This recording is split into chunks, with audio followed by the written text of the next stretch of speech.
मेरा सासर दूध पीने की जिद करता था। वो 60 साल का बूढ़ा था और मैं नौजवान थी। मेरी शादी को कुछ ही दिन हुए थे। एक रात मेरा शौहर घर पर नहीं था। मेरा सासर मेरे कमरे में आया और कहने लगा, मुझे दूध पिलाओ, मैंने दूध पीना है। वो जिद करने लगा और ज़बरदस्ती मेरे कमरे में आ गया। जैसे ही इससे मौका मिला, उसने मेरे साथ पूरी रात। मेरी शादी को अभी सिर्फ 4 दिन ही गुजरे थे। मेरे ससुराल में बस मेरे सासर ही रहते थे।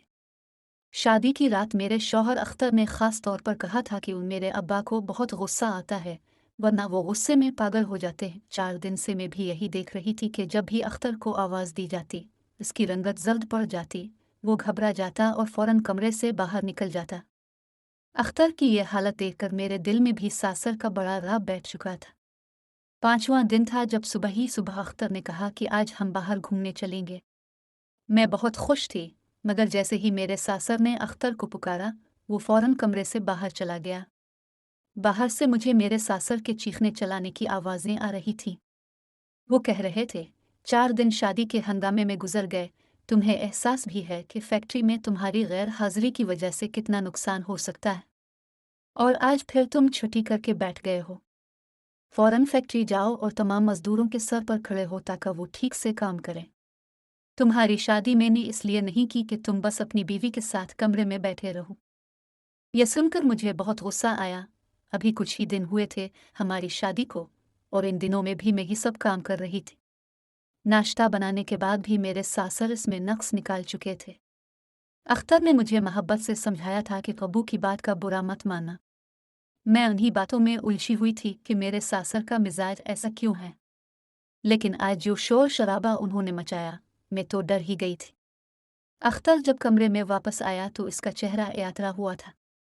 कहने लगा, माजरत चाहता हूँ, मुझे फैक्ट्री जाना पड़ेगा। मैंने कहा, कोई बात नहीं, काम पहले है, बाहर हम फिर भी चले जाएंगे। अख्तर फैक्ट्री चला गया और मैं बावर्ची खाने में बर्तन धोने लगी। शादी के तीसरे दिन ही मैंने खाना बनाया, घर के सारे काम किए, क्योंकि मेरे सासर ने नौकरानी को निकाल दिया था। उन्होंने कहा था, जब बहू घर में आ गई है तो सफाई भी वही करेगी। मैंने पूरे घर की सफाई कर ली थी और थक हार कर अपने कमरे में आराम के लिए जाने लगी तो सासर ने मुझे आवाज़ दी।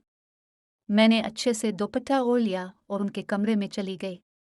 मैंने पूछा, अबू जी, कुछ चाहिए? उन्होंने मुझे सर से पांव तक बड़े गौर से देखा और अजीब अंदाज से अपने खुश्क होठों पर जबान फेर कर कहने लगे, दूध पीना है। ये सुनते ही मुझे सबसे पहले अपने दोपट्टे का ख्याल आया, क्योंकि वो मेरे सीने से सरक चुका था। मैंने फौरन अपना दुपट्टा दुरुस्त किया और बावर्ची खाने चली गई। मेरा दिल जोर जोर से धड़कने लगा था। मुझे कुछ अजीब सा महसूस हो रहा था। मैंने फ्रीजर से दूध निकाला, गिलास में डाला और खुद को अच्छी तरह दोपट्टे में लपेटकर अपने सासर के कमरे में चली गई। मैंने साइड टेबल पर दूध का गिलास रखा और जैसे ही बाहर निकलने लगी, सासर ने कहा, बैठो, थोड़ी देर मुझसे बातें कर लिया करो। घर में तुम्हारे अलावा तो कोई होता नहीं। मैं कई दिनों से अकेला हूँ और अकेले बैठकर बोर हो जाता हूँ। ये सुनकर मैं और भी ज्यादा परेशान हो गई। उनके कमरे में बैठने के लिए कोई कुर्सी नहीं थी, इसलिए मुझे मजबूरन बिस्तर के किनारे पर बैठना पड़ा। उन्होंने आधेर अलिफादेर की बातें शुरू कर दी, मगर जैसे ही उन्होंने दूध का गिलास मुंह से लगाया, फौरन हटा दिया और बोले, ये बहुत ठंडा है, मैं इतना ठंडा दूध नहीं पी सकता, मुझे तो गर्म दूध पसंद है। ये कहकर उनकी नज़रें मेरे चेहरे से होती हुई मेरे पूरे जिस्म पर सफ़र करने लगे। उनकी नज़रों में कुछ ऐसा था कि मुझे बेचैनी महसूस होने लगी। मेरे माथे पर पसीने के कतरे नुमायां हो गए थे। मैंने जल्दी से दूध का गिलास लिया और दोबारा बावर्ची खाने चली गई। मैंने दूध को हल्का सा गर्म किया और फिर वापस ले गई। जैसे ही मैंने गिलास उनके सामने रखा, उन्होंने दूध के साथ मेरा हाथ भी थाम लिया। मुझे तो जैसे पूरे बदन में करंट सा लगा। मैंने फौरन घबरा कर हाथ खींचना चाहा, तो उन्होंने छोड़ दिया। मैं कमरे से निकलने लगी तो कहने लगे, कहाँ जा रही हो? यहाँ बैठो, मुझसे बातें करो, तन्हाई मुझे डसने लगती है। ये सुनकर मेरा दिल और ज्यादा बेचैन होने लगा।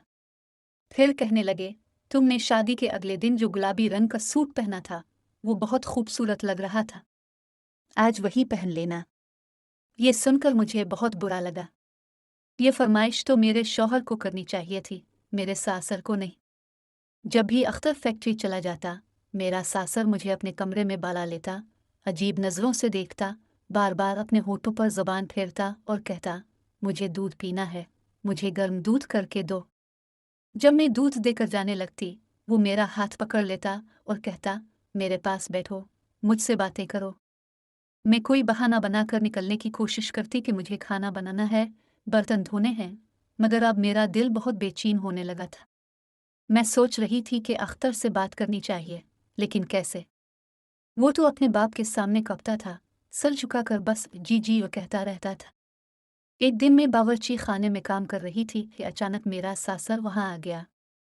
इसने मुझे पीछे से पकड़ लिया, झटके से टेबल से लगा दिया, और जो कुछ मेरे साथ किया, मैं बता नहीं सकती।